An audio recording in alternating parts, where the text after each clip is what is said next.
வணக்கம். சிறந்த வாழ்க்கை துணையை தேர்ந்தெடுப்பது எப்படி அப்படின்னு இந்த பதிவில் பார்க்க போகிறோம். எல்லாத்துக்குமே வாழ்க்கை துணையை தேர்ந்தெடுக்கும்போது ஒரு இக்கட்டான சூழலில் மாட்டி சிக்கி சீரழிஞ்சு எதை தேர்ந்தெடுக்கணும், எது யார் வேணும் வேணாங்கிறதே குழப்பத்தில் போய் மாட்டிக்குவான். எல்லா விஷயத்துலையும் நிதானமாக ஒருத்தன் ஈஸியாக முடிவெடுக்க முடியும். காம இச்சையில் போய் இருக்கும்போது அவன் எந்த ஒரு நல்ல சரியான முடிவை தேடவே முடியாது, தேர்ந்தெடுக்கவும் முடியாது.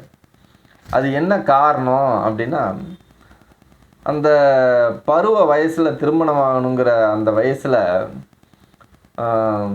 நிறைய உனக்கு ஆசை இருக்கும். ஒன்று நீ சம்பாதிக்கணும் அப்படிங்கிற ஒரு ஆசை இருக்கும், உனக்கு வரக்கூடியவங்களும் சம்பாதிக்கணுங்கிற ஆசை இருக்கும்.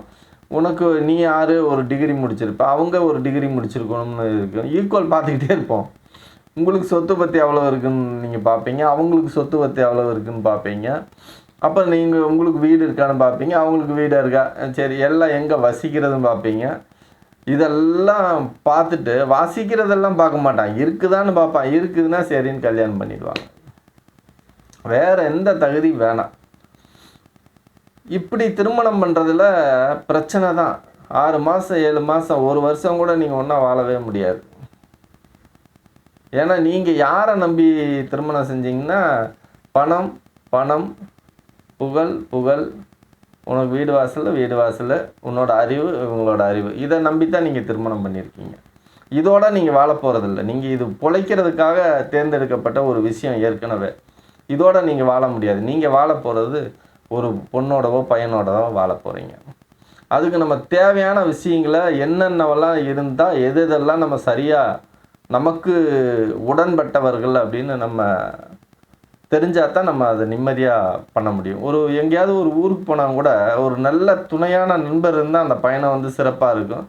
போன களைப்பே தெரியாது, நல்லா சகஜமாக பேசிட்டு போவோம்.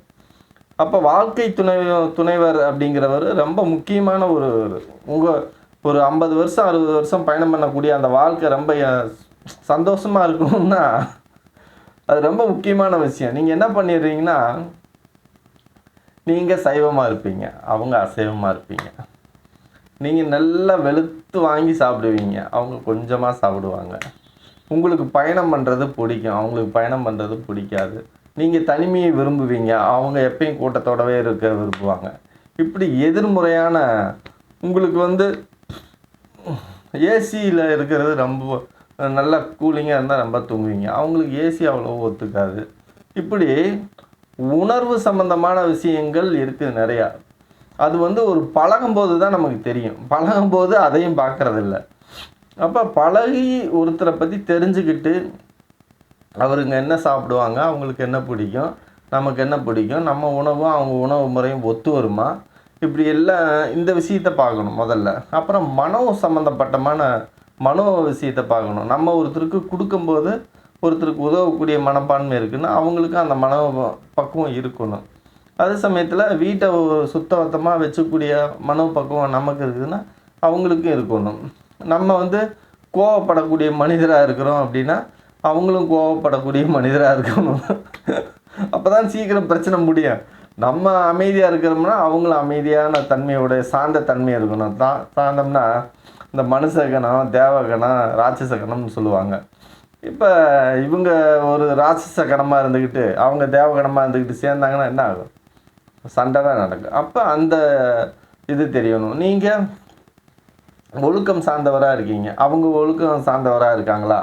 நீங்கள் யாரு கூட சுற்றினாலும் அவங்களுக்கு கவலை இல்லை அப்படின்னா நீங்கள் அப்படிப்பட்ட விஷயத்தை ஏற்றுக்குவீங்களா அப்படின்னு ஒரு வரமுறை இருக்குது. இதுக்கு அடுத்தபடியாக தொழில் சார்ந்த விஷயம், இது மாதிரி நிறையா விஷயங்கள் இருக்குது. நீங்கள் உணர்வுபூர்வமாக பாருங்கள், அந்த மனிதர் நல்ல மனிதரா, நீங்கள் நல்ல மனிதரா. நீங்கள் ஒழுக்கம் கெட்டவராக இருந்தால் நீங்கள் ஒரு ஒழுக்கம் கெட்டவரை சேர்த்துக்கிட்டு வாழ்ந்துட்டு போங்க, உங்களுக்கு பிரச்சனையே இல்லை. நீங்கள் மிகவும் ஒழுக்கமானவர்னால் அதுக்கு தகுந்த மாதிரி ஒழுக்கமான நபரை தேர்ந்தெடுத்து நீங்கள் வாழ்ந்துட்டு போகலாம். நீங்கள் ஒழுக்கமானவராக இருந்து அவங்க ஒழுக்க சீலனாக இல்லாமல் இருந்து நீங்கள் சேர்ந்தீங்கன்னா என்னென்னா பிரச்சனை தான். அப்போ மன ரீதியான ஒரு ஒற்றுமையை நீங்கள் பார்த்தீங்கன்னா மட்டும்தான் அங்கே நிம்மதி இருக்கும். மனமும் உணவும் இங்கே செட் ஆகலைன்னா நீங்கள் எந்த இடத்துலையும் வாழ முடியாது. மனமும் குணமும். அப்போ மனசை பார்த்துக்குங்க. மனம் எப்படிப்பட்டது, குணம் எப்படி, அதான் மனமும் குணமும் உணவும். இந்த 3 விஷயத்தை கொஞ்சம் பார்த்து அது சரியாக இருந்ததுன்னா வாழ்க்கை சுவாரஸ்யமாக நல்ல நிம்மதியாக சந்தோஷமாக போகும். இதெல்லாம் தேவையில்லை அப்படின்னா.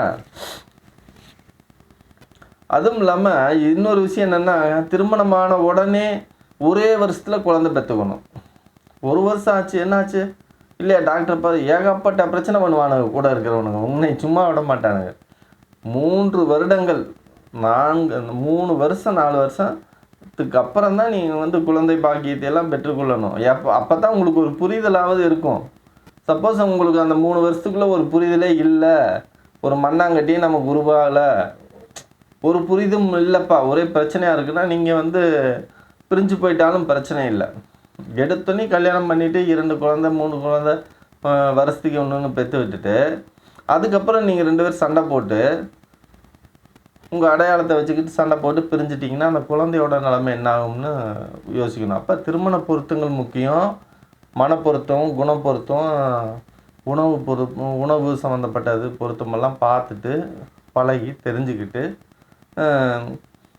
அதுக்கப்புறம்தான் நீங்கள் சேர்ந்து வாழணும். அதுக்கப்புறம் ஒரு 2 வருடங்கள் 3 வருடங்களுக்கு அப்புறம் குழந்தை பெற்றுக்கொள்வதை பற்றி யோசிக்கணும். அப்போ தான் அந்த வாழ்க்கை சிறப்பாக இருக்கும். வாழ்க்கை துணையை மனமும் உணவும் குணமும் சேர்ந்து தேர்வு செய்யுங்க. அப்போ அந்த வாழ்க்கை சிறப்பாக இருக்கும். இப்போ நீங்கள் எப்படி சொல்லிட்டேன், இதுதான் அடிப்படை. இந்த அடிப்படை இல்லாமல் நம்ம திருமணம் செய்கிறதுனால எதுவும் நடக்க போகிறதில்ல. ஏன்னா நம்ம கர்ம வினைகளோடு சேர்ந்துக்கிட்டு இன்னொரு நம்ம கர்ம வினையும் அவங்க நம்ம துணையோட கர்ம வினையும் சேர்ந்து ஒரு கர்ம வினையோட பிறக்கும். அது ஏற்கனவே ஒரு கர்ம வினையை கொண்டு வரும். இந்த 3 சேர்ந்து அந்த வாழ்க்கை கடுமையான சோதனையாக தான் இருக்கும். அதனால் நல்வாழ்க்கைக்கு சிறந்த முடிவுகளை எடுங்க. நன்றி.